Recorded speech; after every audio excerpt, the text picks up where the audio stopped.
Good afternoon to all of our participants in today's Innovative Business Advisors Weekly Thursday afternoon webinar.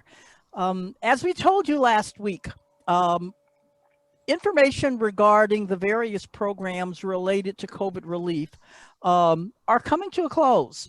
So today we're moving forward with a slightly new format for our webinar. On the panel today, we have both Steve Denny and Dick Mueller.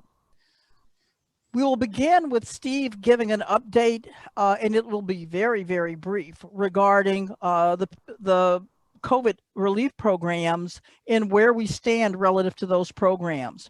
Then we'll very quickly move into a discussion with Dick Mueller, and he will be introduced by Steve, so you'll get more information about Dick and his background and the topic for today's webinar.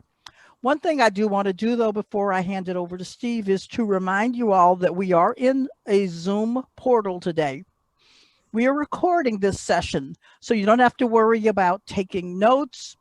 Anything that we show you on the screen in the way of PowerPoint slides will be available to you in our Google Docs shared drive when we finish the webinar.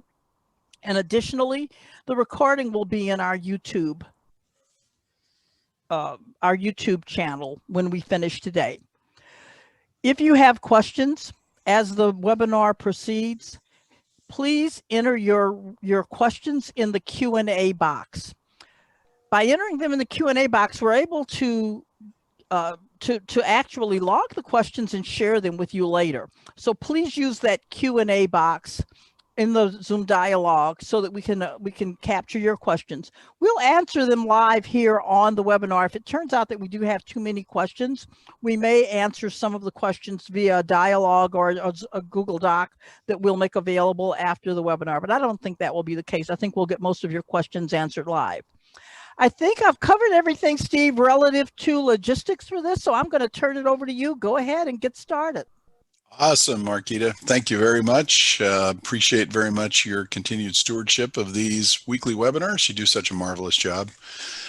Folks, we told you last week that PPP was coming near the end of their funding, and it happened. We got official notification yesterday from the SBA that they are officially out of funds for the PPP. So while it was scheduled to be open until the end of May, they are not taking any new applications for PPP loans. So we are finally near the end of all this government aid program. We'll have to wait and see. But that's our short update on government aid programs for the week. We will continue to bring you news that we get regarding those in the weeks ahead as various things may come out. But the real focus moving forward is to bring you information that you can use in your business every day. And today we are very pleased and honored to have Mr. Dick Mueller, president of Fran Select, with us. Dick is a veritable franchising expert, been in the business for most of his adult life, is an outstanding resource for our company and our go-to guy when franchising questions come up. And Dick has very graciously agreed to give us a little bit of his time today to talk about what's going on in the world of franchising. And I'm going to give you guys a quick overview of Mr. Mueller here with his contact information, and we'll come back and post this up following our conversation. But Dick, welcome, and great to have you with us today. Happy to be here. I'm looking forward to it. Awesome. Well, this is so key. We, as you well know, Dick, and our audience is probably well aware, we end up spending a lot of time with prospective buyers of businesses in our role as M&A advisor to buyers and sellers out there. And we get a lot of folks, particularly those that have come out of the corporate world, that are looking to buy a business, have never owned a business before. And as you've trained us and taught us over the years, those are great candidates for franchising. So Dick, I'd like to start today and just let's just start and assume our audience doesn't really know much about franchising. So tell us a little bit about franchising and why somebody'd want to consider a franchise business instead of starting a new business. Well, the difference between the two, and I've had the good fortune of being able to do both. At one time in my life, I did start a business. I grew up sales-wise in the computer industry, computer supply, computer services, and for reasons unknown to me at the time, but I turned around, I started my own business and had that for some 12 years. After I sold it, I went and bought a franchise. The difference that I experienced is that back then, when I started my business, I really didn't have a business plan. I just knew what I was doing at the time, the company I was working for, I needed to get out of there. All right. And as it went along, the first couple of years, it was a struggle. I didn't have a plan, had no idea that I needed to be financing my efforts, et cetera, but eventually got out of that rough water and went on and enjoyed that business for another 10, 12 years thereafter. When I bought into a franchise after I sold it, which was a personnel franchise, okay, I bought in with a partner. They had a business plan. They had a method. They had a successful business model, okay? So we did exactly what you should do. We followed the model. We went to training. We marketed the way they started to market, and within that first year, to much of my amazement, we actually had a profit, all right? The end of your first year, you actually made money. Yes, but Steve, I'll also tell you that after the end of the first year, that our CPA said, that's something you want to shoot for. You don't want to have a profit. You want to have it in your pocket, okay? But in the I will go back to the computer business. It was a struggle. I didn't make any money the first couple 3 years. And fortunately, at the time my wife was working, so I mean that's a big difference. You're talking about a business plan, a business model, a successful model. Here's what you do. It's Monday. Here's what you do on Tuesday. Here's what you do on Wednesday, type of thing. Just follow it and work for it. So that's the biggest thing between the two. The aspect of a startup, comparing those two, really deals with the fact that you got a business plan. When you think about that, I mean, we have these conversations all the time. I know you do as well. When people are looking at a startup, and it is generally pretty common that they don't have a very solid business plan, and they go into business and they basically have a budget of money that they use to start up, right? But as you said earlier, I mean, in your experience, you went 2 or 3 years when you started your business before you made any money at all, right? So it's constantly kicking back in. That's kind of the hidden cost of doing a startup that most people don't appreciate, right? Exactly. Contrast that with doing a franchise. From a franchise perspective, is there more certainty around what the costs are going to be? Yes, well, like I say, it's a business plan, and in the process of learning what the business plan is and getting involved with the franchisor will lay out that business for you. They'll show you where your investment monies may be, whether it's equipment or whatever the case may be. They'll show you how you're going to operate a business. What's that business look like in terms of if you need mortar and bricks, all right? And also take a look at your finances. I have been a big believer over the years, and I say this all the time. I like to bring people into business in a lot of ways on someone else's money. Okay. All right. So you're going to put some money up, you're going to have some cash to get into the business, but long term, I'd like to initially start operating on someone else's money and keep your own assets in place. The franchisor has all this. They have all these situations and questions pretty well lined out. How do you do it? And you want to verify it, you'll talk to other owners and see how it works out. So the franchisors, let's say that the franchisor says it takes $100,000 to get into this business. Are you saying the franchisors will either help you get a portion of that 100,000 or potentially even provide that for you? Tell me what you mean by that. Yeah, well, with 100,000 being the number, okay. First off, you are going to put some cash in the business. All franchises have some sort of a franchise fee. Why do you have a franchise fee? We can talk about that later. But anyway, they all have some sort of a franchise fee, 10,000, 25,000, whatever. Typically speaking, that's a pile of money that is difficult to get financed. Everybody wants you to come in with a little skin in the game, okay? And that's your franchise fees, your skin in the game, if you will. That's it. I mean, it's not unlike making a down payment on a house. Okay. And then you go out there and get the rest of the money. So what the franchisor has is that because you have a business plan and they lay out where you're going to spend your money and where you need the money, typically speaking, as we all do, we all have some third-party financing resources. And in most cases, like when I was at Sport Clips, they knew our model, we educated them on our model, and we had half a dozen to 10 different resources that we could take you to based on your circumstances. So does the franchisor finance you? Typically speaking, no. They're not in the business of financing. They're in the business of marketing and expanding their system, but they have the resources to get that done.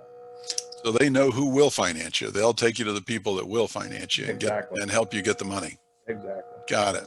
Got it. Well, I know as we were talking a little bit before we started this webinar, and you didn't answer this question, but I want to know. You were telling me the number one question people ask is, "What's the best franchise to own?" And I'd like to know that myself. So, what is the best franchise to own, Dick? I love that question. I love that question. Okay, I mean, for you, see, I don't know. Okay, I don't know. For you, I don't know.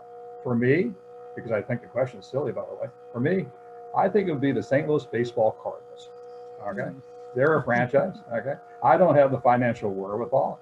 I don't have the business background, whatever. But I do see myself in the owner's box down at the ball game, entertaining people and just having a ball. So, I mean, it's a silly answer to a question that doesn't really have much depth.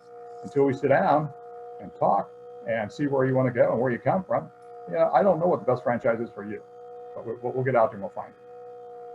So it sounds like what I'm hearing you say is you've got kind of a process that you walk folks through to help really understand what their strengths, weaknesses, desires, et cetera, and then help steer them towards a franchise that meets all their qualifications. That's correct. That's correct. I mean, the very first thing I step through is whether or not it really makes sense for you to own a business, even if it's a franchise business. Boy, that's key, isn't it? Yeah. Frankly, not everybody should be in business, even if it's franchise. They should be. They should be, gainfully employed, well employed.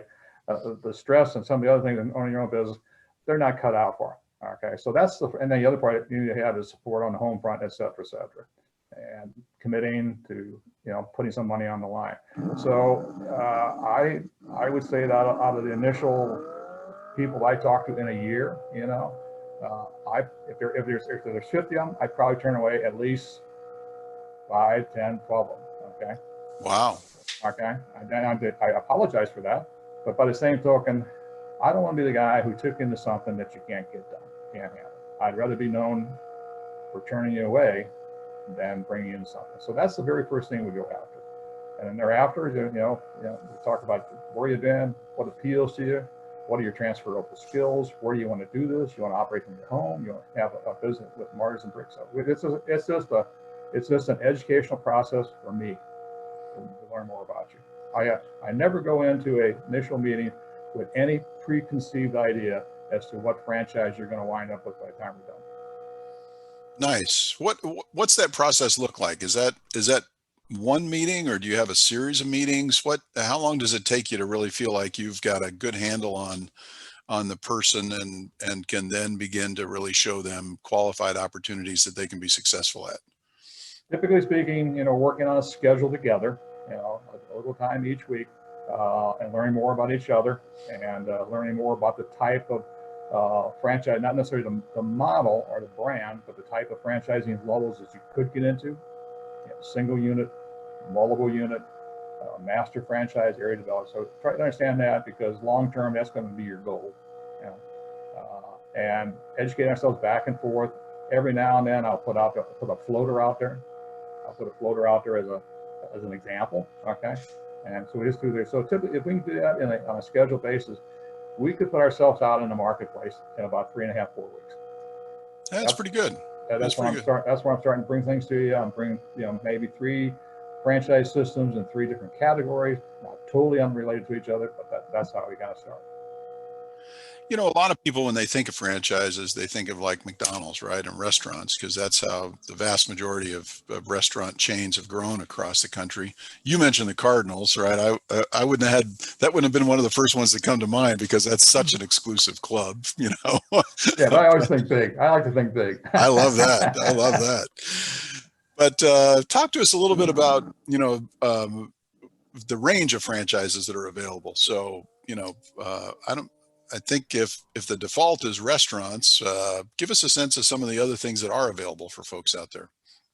Well, what I like to do when I do seminars is, I'm looking at people, everybody in the room knows about franchising, right? I mean, that's a given, all right? So what I would ask them to do is I want to find out just how much they really know about franchise. So I'm going to ask them, to just name 3 or 4 franchises that they know. But before you get started, I'm going to eliminate accounting. I'm going to eliminate all levels of restaurants. I'm going to eliminate all automotives. I'm going to eliminate hotels, motels. I'm going to eliminate fitness. I'm going to eliminate hair care. I'm going to eliminate, personal care, massages, tanning, et cetera, professional sport teams, and business brokers. Okay, so all those are eliminated. Now, take a couple minutes and give me 5. Okay, and that's my point. Is that's the mainstream thinking, if you will, when people start thinking of this. I mean, there's all kind of. You and I worked on a little transaction last year where the guy was just bent on owning a food franchise. He went out to a particular brand. He sat outside a couple times a week, right? Yep. He went inside to kind of test the service a couple times, So we kind of got into it, and with your help, in terms of evaluating the business as it might relate to him, it didn't look good. So we had to go back to square one. So what we wound up going back to is the fact that he had a very successful career in middle to upper management in the medical field. Okay, and long story short, we backed into that. He had a lot of contacts around the country. We backed into that, and we wound up putting him in business, working out of his home as a medical billing service, catering to more of the small medical practices that are out there. He's happy as a loon. He's got the money he would have spent on that restaurant. He's got that all still in his pocket. Okay, so we took some money from the parking lot of a restaurant to his own business. Yeah, that's so key too. I think about that guy a lot, right? So it never ceases to amaze me. We get so many people that just dream of owning a restaurant or a bar and grill or some type of food and beverage establishment. It seems to be the number one thing that people come in with. And he was such a prototypical case because, such a sharp, bright guy who has worked in, administrative functions his whole life. And now all of a sudden, I just couldn't see him with an apron and a, spatula in his hand, working the grill. It just didn't equate. And finally he got the vision and he's really doing well, isn't he? He is doing well. Yeah. Frankly, I think people who work in restaurants and buy restaurants and want to own restaurants, I think they're special people. I agree. I couldn't do that. I worked in a restaurant one night and I got fired. So that shows you that onward. So, but I mean, there's a lot of good opportunities in the restaurant category. There are a lot of new restaurant concepts coming out now that have formulated their way of doing business to what we have experienced last year. All right, you with me? I mean, you guys with ghost kitchens and different things of that nature. Yeah. So the formats of how they operate has changed to accommodate that because it worked and it may be working in the future. Yeah, as you know, I spent 30 years in the restaurant business, so I feel like I've got a good indoctrination in it, and it's a tough way to make a living. Even the most successful folks in that business, when you probably factor in what they've put in blood, sweat, and tears and time, they're probably at the end of the day minimum wage workers, So it's just a difficult way to make a living. If there's people on this call here right now that were thinking about owning a restaurant, I don't want to blow them away. I just want to say that there's a lot of good opportunities, but as we have been saying here, the majority of people only kind of think in terms of restaurants and filling stations or grease jobs or whatever case may be. So there's a lot more out there. It is amazing. I mean, just about anything you can think of, any type of business, such as you were referring to earlier, in terms of medical billing, there is probably some form of a franchise system that's already built around that, isn't there? There is, and we took them into that. Yeah, the other thing about it is that how many categories are out there? I mean, I name off like 10 or a dozen categories. Okay, the International Franchise Association, the IFA, has in their inventory has 78 categories. I gave you a dozen. There's 78 categories of franchise business models out there, and a lot of subcategories in there. And they guesstimate on a national basis, there's probably in excess of 5,000 franchising systems out there. Okay, so I mean, how do you get through that? I mean, how do you get through that maze? Okay, well, that's kind of what we do. But I mean, that's basically what is facing somebody when they start thinking about owning a business. Yeah, it's amazing for those folks that may watch, Shark Tank, one of the most popular programs on television these days. Right. It seems to be almost every episode there's a franchise or a potential franchising system available in those as well. So I think people are getting a good education about that. It's interesting you mentioned the 78 categories and over 5,000 systems out there. You and I also had a recent experience working with a client that ended up selling her business last year. Took some time off, went off and enjoyed herself, and then decided, hey, she wanted to get back to work, and looked at buying several businesses, and ended up finding a new franchise opportunity that fit her like a glove, and is now beginning to soar in that marketplace as well. So it's astounding the range of opportunity out there. It's just the ability to make sure you identify it. I always say, I'm going to help you select the right franchise before you buy the wrong franchise. Yeah, that's really key, isn't it? Yeah. It really improves your odds of success. It does. I mean, your odds of success in owning a business are up anyway, because it is a franchise. But the odds of you getting to the point where you want to be with owning a business, is key. If in fact all the skills required to run that business match up with yours. Do people need experience in buying a franchise?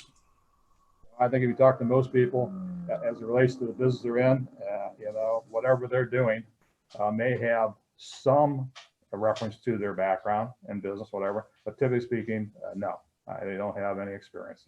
I came out of sport clubs, and we sold a lot of those units that are out there. People say, you need any experience on that, and I would say, well, no, because you're not going to cut hair. It's an owner-operator type of an opportunity. You're going to open up units, you're going to hire staff, and you're going to have a manager, and they're going to run that type of business. So, it's just, and people want to get in restaurant business, for the most part, they've never had any experience in terms of working the whole aspects of it all. So, that's all called training. Yeah, and franchises actually do that pretty well, don't they? They do. generally have good training systems. Yeah. Well, I mean, the mechanism for them is that they can keep their overhead in terms of support down if in fact they do a good job of training. And you want to be able to do training. If you're going to do training in St. Louis here, you want to make sure that when the guy goes back to Seattle, that he can get out there and get it done with minimal help from you on a long-term basis. What about support, Dick? Do the franchisors provide support for their franchisees? And give us kind of a thumbnail sketch of what you would consider kind of standard levels of support, and what would you consider, premium levels of support from various franchise systems? So starting off with the basics, the first thing you're going to go through is training to operate and run that business. That's very basic. It's like going in the Army and learning how to salute, type of thing, and how to march, and then you get a gun. Okay, so I mean, it's very basic, how the business. So that's the basic level, and everybody should be there. Okay, so moving up, what you were getting up to the premium part is the ongoing training, the ongoing interface between the franchisor and the franchisees. Okay, how is that? Frankly, on a long-term basis, that's probably the most important of all levels, is right there. It's a little bit of hand-holding side. And not everybody learns at the same pace. Okay, not everybody gets it in the same way, type of thing. They'll eventually get it, but it's going to take some coaching and nurturing to get at that point. Okay, so you got that, and that's provided by the franchisor. A premier version of that is going to be when the franchisor has that type of support in your market.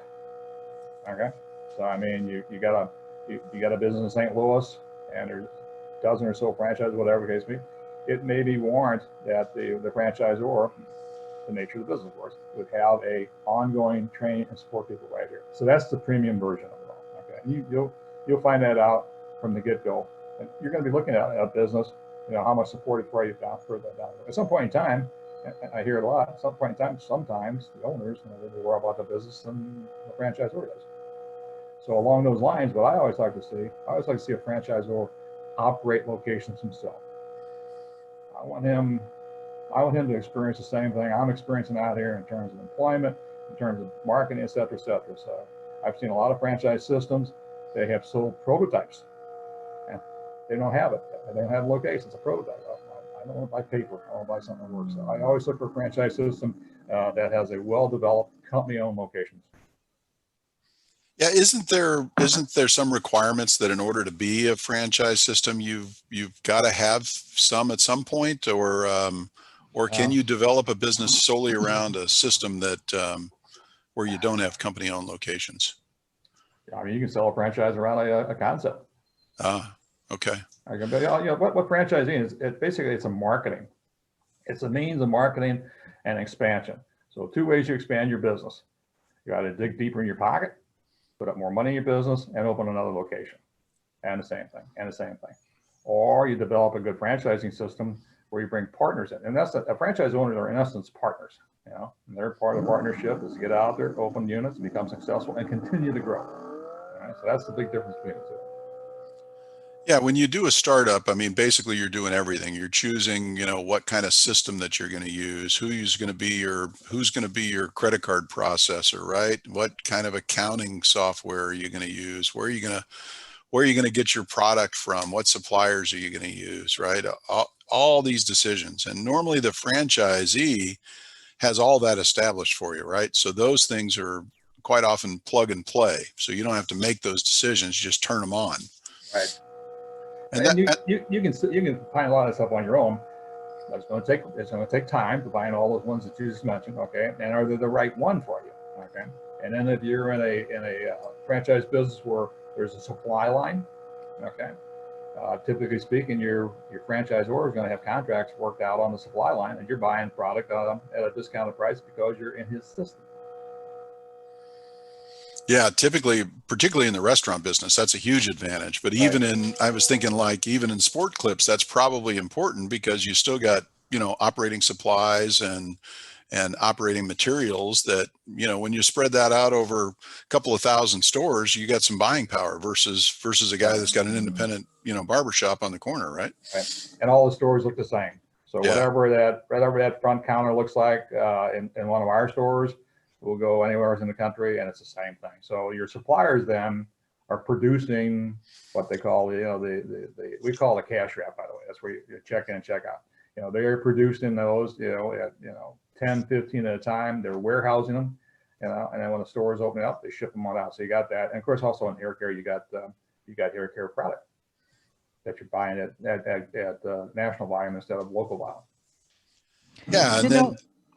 No, Dick, I was going to kind of build on what you just said. I think I had told you earlier on that I did own a franchise here in St. Louis at one time. And that was one of the things I learned in the process is as an owner, and I had partners, it was a partnership, and we purchased this franchise on the plan that we would buy jobs for our kids. That was our goal. So essentially the idea being that the kids would work this particular store, and it was a retail sort of a storefront kind of a franchise. And the interesting thing that I found about it, or that I learned, was that branding was so important to the franchisor. Everything was chosen for us. I mean, when we went in on the front end, we knew what our investment was, but everything down to the size of the blocks and the color of the blocks that were built out in the shelving in the store were part of their big pre-order program. So we couldn't make a mistake. We didn't have to go out and source anything. And then all of our systems, every single system that we had was provided to us also. So really, all that we had to do was work with them through the process of the build out and staff it. And it was a good business for us. It served the need that we had because our children had jobs until they graduated from college. They all learned skills in that business, and they went on. And it wasn't until we found ourselves, the 3 owners, standing at the counter working the counter because our kids were gone. It was like, wait a minute, something's wrong with this story. We sold it. And that was another thing too. I thought you might build on a little bit there, because one of the things we learned in the process is it's not the kind of business that you build for value. It is what it is. And the only value we really felt we added to that store was the customer base and the ongoing Right. entity, so to speak, in that location. The person who brought it from us didn't have to do a de novo build up, but apart from that, it was the value of the franchise. You That's might right. speak to that a little bit, Dick. Yeah, and it is. You know, as the systems mature, and I happen to had the success with being with one like that. As they mature, fact of the matter is, when you get ready to sell your business, we didn't really go outside a lot to find a buyer. We had buyers; they were owners.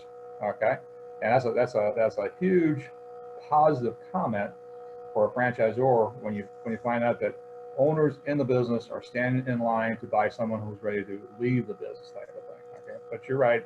The inside looks the same every place. The assets, in terms of what you have there in the service business, like you were in, they're minimal. You know, so what do you got? You got the brand name established at this location with this customer base. Period. End of statement.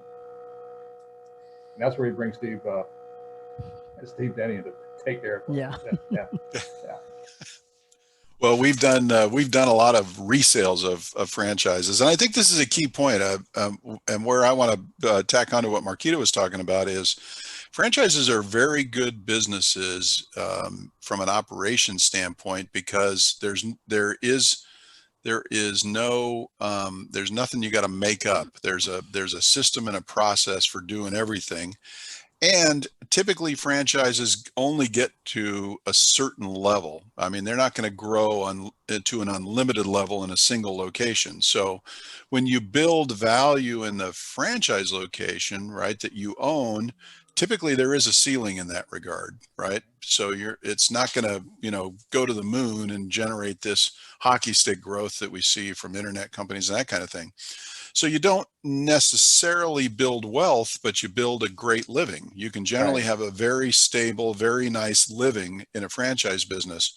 But the path to wealth still is there, Dick.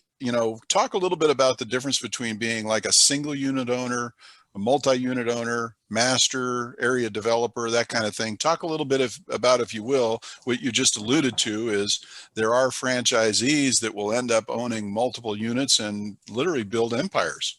And they do, and they do. In the system that I worked in, you came in with a commitment to 3 units to be developed over a 4-year period of time. That's not uncommon in that type of model and others as well, retail type thing. So as the system grows, the average number of stores now in that system right now with its owners are 9. Okay. Wow. There's a guy that has 42. Okay. Those are no longer small businesses. Yeah, if each one of those kicks off $150,000 a year, now you got a pretty nice living. Well, that's a big number there. I mean, but let's take it back to more of the reality type of thing.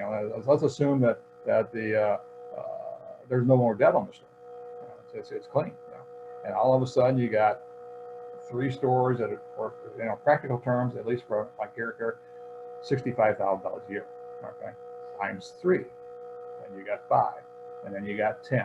I mean, that's your multiples. Mm-hmm. So it's those multiple type of thing.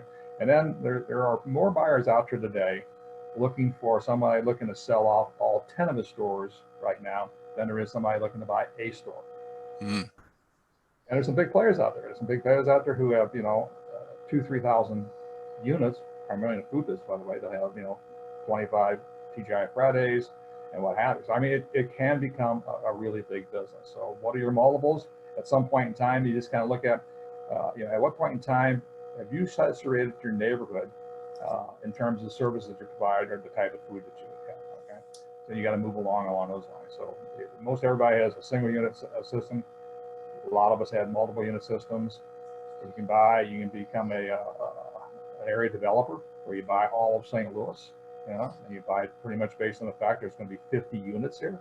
You got a period of time to get those 50 units on it.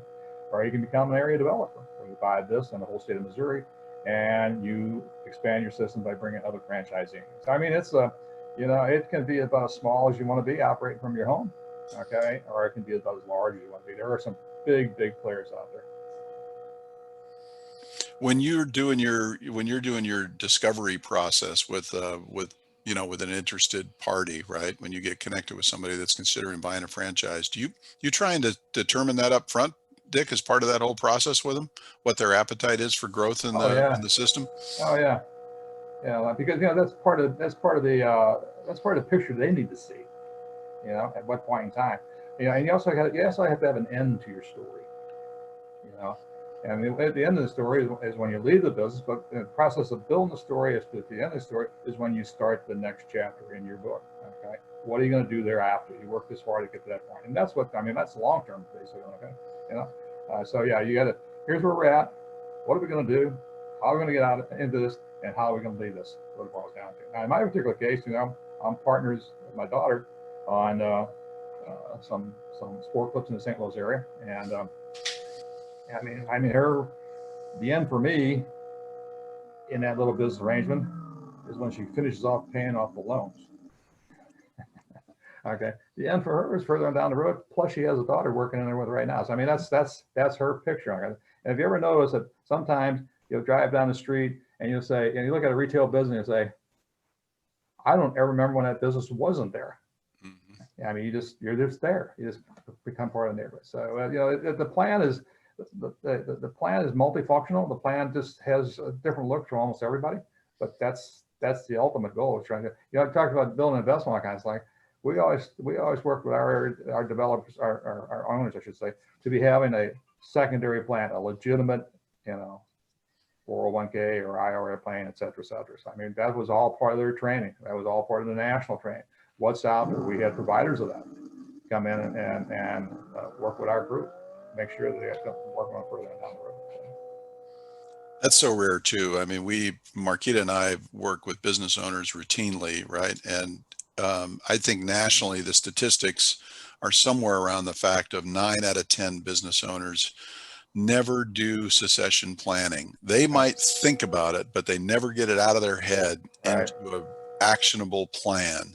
And what I'm hearing you say is that, you know, from a franchise perspective, there generally is some forethought that goes into that up front, right? And you put that plan in play. Yeah, there is. And then if, you know, something happens more sudden than we want it to happen, and the franchisor is there to, you know, buy the business or whatever case may be. It's like it happened, the doors are closed, and you're locked out. That's not going to happen. That's just, like I said earlier on, franchising is just a one big old partnership. Mm-hmm. Yeah, it's a good way to look at it. For franchisees, how much time do they spend working in their franchises? It really depends on the model. I mean, you know, typically speaking, with like hair care or any of the personal services type of thing, it's an owner investor type of thing. Most people maintain their employment during the period of time that they're building their business, and at some point in time realize it's time to kind of step into it. You know, if it's a hands-on business, like we talk about our friend, the guy doing the medical billing, I'm guessing he's a 40-hour-a-week person. Okay, as the business grows, then you bring somebody else in. I think he brought his son in part-time recently. But anyway, so it's just it can be, it's your business. Yeah, it's your business. How much you want to be involved in it is definitely going to have a big play on how successful you're going to be. How much you want to be involved with to a point where you think that you need to be able to shovel off some of the other responsibilities to somebody else and pay them. That's all part of the growth plan. Okay, so it's just, I can't answer the question. I can sit and ask you. You know, you got your own business there. How many hours a week you work? Only when I'm awake. Yeah. Yeah. So, but it's just another thing I always find interesting about franchise and the people I work with, you know, and trying to bring in the franchise. Yeah, everybody, you know, all franchising systems break out into thirds. You got your top third to do very well. You have your middle third that's they're average, okay, and you got your bottom third they're struggling, okay. And there's difference between the top and the bottom. The difference between the top and the bottom is people on the top work at the business and follow the system. We happen to have a store located out in Cottleville, okay. It's a barn burner, okay. It's just a barn burner, okay. So out of them 1,800 stores, it's been in the top 50 stores for the last 3 years. We can't count last year, but anyway, in the top 50 stores, and there's 1,800 stores in that system. Okay. Wow. So, we get a fair amount of people, calling my daughter, to find out to do validation, and they all ask the same thing. What are you doing? I mean, what are you doing special? What's the silver bullet? Well, there isn't any. She says the same thing. All I do is follow the system. I follow the system from day one. All right. So that's her. And then you got the guy in the lower third. He's looking for a shortcut. So I mean, that's it. And then the average people will always be average. So it's just where you want to be in the system has a lot to do as to how you handle your business. So when you're talking about the shortcut, you're talking about people that think they can do it better on their own, that don't want to necessarily follow the system, that kind of have their own playbook, and they want to bring that into play. And those are the people you're saying that are typically the ones that are struggling. They are. They have a tendency to be looking elsewhere for money. I had a guy up in Nebraska who put a big old gumball machine in the lobby of his store. Okay. And the gumball machine was big. It took up the space of 2 chairs. Okay? Holy cow. Wow. Yeah. It was on a big plastic round one type of thing, So he went on to tell me that he buys those gumballs for a nickel a piece, and he was selling for 25 cents out of the gumball machine. And I'm looking at an idiot. Yeah, because you're doing X number of dollars per hour out of your chair, right? Yeah, that story gets funny as it goes on. But anyway, yeah. You always got somebody. We have people say, well, we know Steve comes in. We know how he likes to have his hair cut. Why don't we find out how he likes to have his coffee? Okay. My answer to that is he'd like to have his coffee on his way home after his haircut. All right? But you got to think about the process. So here's the process. Okay. Somebody's going to have to go and get the coffee for Steve. Okay. Then Steve's going to be sitting there. He's going to take a sip, and because you're cutting hair, he's going to say, "Excuse me a minute," and he's going to put it on the counter, back and forth. So it's a system. I think the other thing that I was kind of thinking about as you were talking about, the barn burner store, one of the other things that typically I've seen franchises do pretty well is, they know their system. They spend time studying and figuring out what works well and what doesn't work well, because the franchise is your partner. And I want to get into the financial side in a minute, but the franchisee does so much. Typically, I would say at least the high quality franchisees do a lot of work to figure out what's the right demographic profile, what's the right location for our facility. So if they're going to allow you to open a store, very often they've got, real estate professionals that come in and will say, look, we're going to put you on this corner and we want to make sure you're facing this way. And, you've got these things that are going to work in your favor, and you might pay, market. You might be the most expensive lot in the strip center, but that pays off by what you're generating in terms of revenue. And those guys know all that stuff, right? So you got a professional standing by you to help you. Yeah, it's all, when you talk about retail, it's all about demographics. What does my demographic look like? Okay, and how many of those do I have to have around my location to make it work? So when a new area is put together, you got people on staff that will do that kind of research, and based on the demographic, they'll sit back and say, this market will hold 100 stores. Will you put more in there after? It doesn't make any difference. The plan right now is 100 stores. Okay? So the next thing you need to do, like we all did, is go out and find some local commercial property representatives, strip center representatives, what have you. You tell them who you are, what we're looking for, where we need to be, and you kind of bring them on board as your search person. Working with the guys, going to open them down in Crestwood. We need to look at some space down in Crestwood. The other part about it, with us being in the middle of all that, us being the franchisor, not me, but in the middle of all that, is that as a franchisor, based on our experiences around the country elsewhere, we can help negotiate your lease agreement. At least put in front of you. It doesn't mean you're going to sign whatever's in there. It might be something deleted or something added to it. So that's just all part. No franchisor wants to have somebody become unsuccessful in their franchise system really quick, okay? Because the more franchises have successful, the better the validation. And it's a strange deal, but even though you could have the most successful franchising operating system in the world, prospective owners always want to talk to people who haven't made it. I don't get that myself. Yeah, I figured, Oh, really? They want to yeah. talk to people who failed? Yeah, I'm thinking, well, I mean, whatever they were doing was wrong. Let me do my own wrong stuff. I don't need that. You'll say, well, here's 3 or 4 you should be talking with. Yeah, I want to talk to some people who haven't made it. I just don't get that. Yeah. Yeah, you don't want to plant the seeds of failure in your mind, right? You want to talk to the folks that have been successful and figure out how did they do that. And Steve, if that's important to you, if that's how you look at things, you probably shouldn't buy a business. You're going to be thinking about how not to be successful. Right. You're going to be more focused on risk aversion, right? And Exactly. being a business owner is inherently risky. Yep. Yep. Yeah. Yes, Stephen, Dick, let me just take a minute because I want to remind our participants that we're going to begin the process of kind of winding down a little bit. So we've got about 15 minutes left. And I want to make sure that you know that we can answer your questions. I don't see any answers in our Q&A box at this point. So if you have questions for Dick, please enter them into the Q&A box, and we'll try to weave them in over the next several minutes so that we get your questions answered. So Dick, let's talk about you said something earlier. I'd never thought of it this way, but it'll stick with me from this point forward, that really the franchisor is your partner in the business, right? So let's talk about the financial model a little bit, because most franchisees are going to pay a franchise fee, which helps, secure their place in the system, if you will. But then once they get open and operating, talk a little bit about, how are they sharing part of that with how are they sharing part of their business with the franchisor, and how does that work? What's the model? What's the financial model typically look like?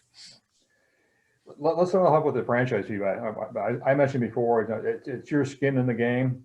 From a practical standpoint, what does it represent to the franchise, the franchisor? Okay, it's basically to help cover the costs of the recruitment process and the training costs connected to bringing you into business. All right. There's a huge dollar amount that is spent by all franchisors to develop enough interest in their franchise business, develop enough prospects in before they have. So it's meant to help recoup some of that cost, and also the cost of training going forward. Thereafter, typically speaking, you're going to have, most franchises are going to have two fees. First off is your royalty. Well, what is a royalty? I think I said we're partners. I built this business. I'm going to keep the business going. I'm going to improve the image and the brand nationally. We're going to expand this. I'm a partner, and they're going to get a percentage of your gross sales. Are we talking about 50%? Are we talking about 5%? I mean, is it? I think if somebody ever told me 50%, the phone would probably go dead that moment. We're not 50-50 partners, but we're partners. If you want to go 50-50, pal, I need some other stuff from you. I want a car too. No, typically speaking, it's going to be, I have not seen a double-digit royalty fee in my 30 years of franchise. Okay, so most are single-digit. Most you're going to end up, yeah. I mean, the lowest I've probably ever seen was 4, maybe 8, whatever case may be. There are some other ways of doing it. I did help build a franchise system where the nature of the business was such that would be difficult to calculate. So basically, we had more of what we call an annual fee. When you get to these number of units, et cetera, so you're paying a quarterly type loan. So it's a pretty flat fee. That's one way of doing it. But that's it. I mean, your partner's getting 10% of the game. So you got to build a brand, and there are costs connected to that as well. So building a brand is part of advertising. You're going to sit back and say, well, building a brand and using my money for that doesn't necessarily bring people to my store. Well, that's not true. That's not true. Somebody's thinking about a haircut, maybe the first thing they think about. A hamburger, the first thing they think about. McDonald's. Yeah, McDonald's did a pretty good job of building a nationwide following, didn't they? Exactly. Yeah. And the other part about it is that typically speaking, in a lot of places, the advertising they do for the brand is very regional. All right. So the fact of the matter is, you are getting in on it. All right. For sport clubs, I mean, what's obvious for us is their college football games. So we're on Fox Sports. And that's a regional deal. Get on that type of thing. You look at McDonald's. The big thing they're pushing maybe this week could be a triple burger. All right. Down in Texas, it could be a taco or whatever else is on their menu. So it is still all pretty well regional. in addition to that, you know, a lot of regional type of franchise where everybody is pulling the same thing. They will have some additional regional thing that is very, very localized in its look. But if you put that all together, you know, seldom does it represent more than about 11 or 12% of your gross. Okay, And so you understand gross, by the way. Gross in this field, I know you're going to give me a story on gross. I know what gross is, but gross in this particular thing is minus the taxes, not minus sales tax. yeah. Okay. Yeah, so to get in, you're going to pay a franchise fee to basically get in. That gets you training, that helps get you set up and so forth. Then once you're open and operating, basically what I'm hearing you say is you're generally going to expect to pay a royalty and then a portion of the advertising, right? Some allocated portion of the advertising. Right. And overall, you know, expect somewhere in the 10, 11, 12% category in terms of all in, what's your cost to have this partner in the business, right? That's right. That's right. Yeah, so you got basically I mean, if you think about that, you've got 88% of the business and you got a 12% partner. And you can go deeper than that. Go to the other side and say, do it on your own. Yeah, right. And this 12% partner is the one that's setting up all your image and your brand and building, Right. you know, building all that, setting up all your supply contracts and figuring out what Yeah. systems work best and helping you find the right location and to do all the key negotiating for you. Exactly. It's Or you can do it. Just seems like a decent fee to pay a partner. I'm in. I'm in. Yeah. Well, but you've done it successfully, so you're a proof case, right? And you know what, Steve and Dick, I will say to you that for me personally, as a franchise owner, that was the toughest thing for me to grasp, if you will, or to buy into. And that was, there were many times I thought I had a better idea. And ultimately what it came down to was really people who own franchises need to be business owners who trust the partner. Oh, yeah. And if you follow the process, it works just fine. Your expense lines fall in just perfectly. You speak about the guy with the gumball machine or the guy who brings the cup of coffee in. Your expenses are out of whack as soon as you go off and do something cute above and beyond the prescribed business model. And you have to be comfortable saying, they've done this a long time. They know what they're doing. I am comfortable earning X% as my bottom line, and I'm not going to try to play games to lift that because it's not going to get you there. And that's the whole idea. You have to have a certain mindset to be a franchise owner, especially the ones that we see repetitively in retail environments where that brand needs to be represented consistently from store to store to store. Yeah, well said, I think, Marquita. Well said. I was thinking about while you were talking, you know, the automotive business in the world has been built on the franchise model, right? Mm-hmm. So every dealership is basically a franchisee, and they're not the manufacturer of the product, but boy, I'll tell you, you go to each of those stores, and those, you know, Ford, GM, Chrysler, they prescribe everything that happens over there. And it's consistency. You get a consistent feel as you go into those locations. And you and I, having been on the back end of some of those, we know their back end systems are live with those franchisors every day, all day. So if your expenses or operation gets outside of the norm, all of a sudden your phone's ringing and they're asking you what the heck is going on down there. And if it's persistent, all of a sudden somebody's walking through your door to say, wait a minute, let's see what's going on here, and let's help you get back to where you need in line. Yeah. Yeah. I mean, you look at early on in franchising when it really kind of got going after the early 1900s. You know, franchising for most systems that are out there is out there particularly for distribution. You made a point about automotive, Coca-Cola, and things like that. It was distributors, Anheuser-Busch, right? Our favorite local. Yeah, right. Yeah. That's how it started. So. I'm going to tell you. Excuse me. One other, talking about trying to find something for people. I worked with another gentleman last year, retired Navy captain. Okay, and he was done with that, ready to move on. And as a kid, and when he came home from college, I guess he always worked in a chicken franchise down in his hometown. Okay, so that was it. That was on his mind. So we started talking about, other things, transferable skills. Let me know what you were doing in the Navy, et cetera, et cetera. Well, he couldn't tell me zero about what he did in the Navy because of what he was doing. You know, he was in the Pacific Rim, stationed there for 6 to 8 months at a time. So there wasn't anything he could tell me, whether he swapped debts or radar. Okay. But we continue to work on the idea of, you know, what he thought a business was like, worked on the idea of what he thought his terms of models might be. Okay, long story short, we wound up putting him in a home service business. He's with a really good franchise that pulls up in front of your house and repairs all your screens. You know, the vehicle's there, the repair is done on the street. He pulls them down, fixes them, put them back up. We wound up, and he's now, we finally got him settled down into a territory that will eventually have 5 vehicles out there. So we're not talking about fixing screens. We're talking about being out there marketing a service out there. But we had scratch dirt to work with when we first started working with the guy. Anyway.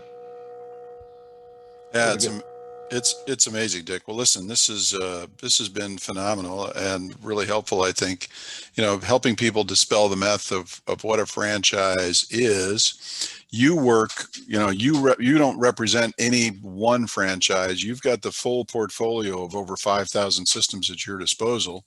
And if I know in working with you, you know, IBA has been working with you for some time now, and I know that you just do a marvelous job of sitting down with folks that are interested in the model and where the characteristics of this business model fits them best.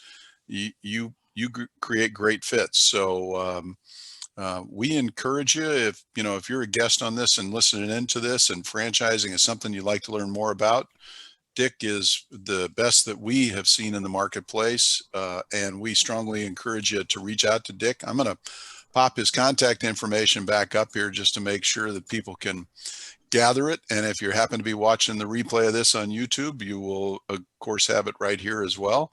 So, Dick, again, first off, I just want to say, we're in your debt. Thank you so much for your time. I think you helped to really put some clarity around what franchises are all about, and we're very appreciative of you joining us today.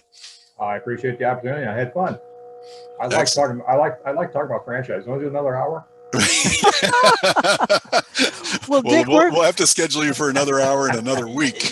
You bet, Dick, and we'll have you come back and join us again. But as we move to the top of the hour, we've got about 2 minutes to the top of the hour, so I'll wrap it up as I always do, and that is I give each of you an opportunity to make any last comments that you may want to make. So we ask a lot of questions, Dick, as we move through this. There are no audience questions for us right now, but let me give you an opportunity to make your last comments.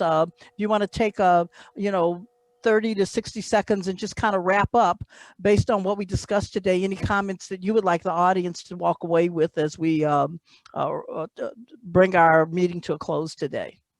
Yeah, well, I would say, based on, based on what we just finished up with her last year, if you got the itch to own a business and you didn't want to do it last year for a lot of reasons, I understand that.